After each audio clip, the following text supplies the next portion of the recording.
which is arguably Kenya's most expensive project, have remained scarce, any efforts to get the truth quickly turning into a kind of a ping-pong game. Do you want a copy of the contract?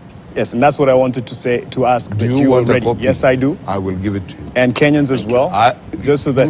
Yes. I thought through you, you will pass it on. Yes, to publicize it, not... Nipe tafadhali. Nitakupatia. Asante. Ni mali yako jameni, wewe si Mkenya.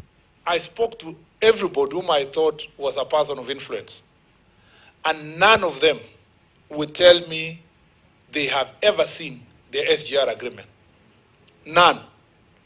None. My first responsibility when I get to office is to find where the agreement is and give it to the people of Kenya through parliament. Why are we hiding? Kandarasi yenyewe haijaweza kuwekwa wazi.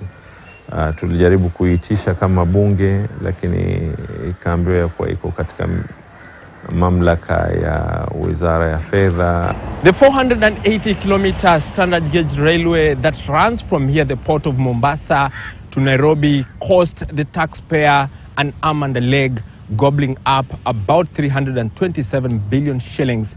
But 5 years on since its inception, there is yet to be a report about the profits made by this project. Efforts to release the document hit a dead end as the state vehemently defended the secrecy of the deal.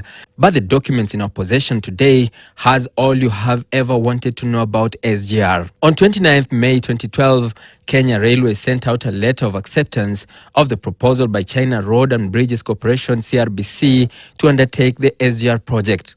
CRBC was then awarded the deal for the construction of the civil works of the Mombasa-Nairobi standard gauge railway project at a cost of 220 billion shillings, 921 million. Nduva Muli, who was the principal secretary for the Ministry of Transport, signed the deal. The letter of award is dated 10th July 2012.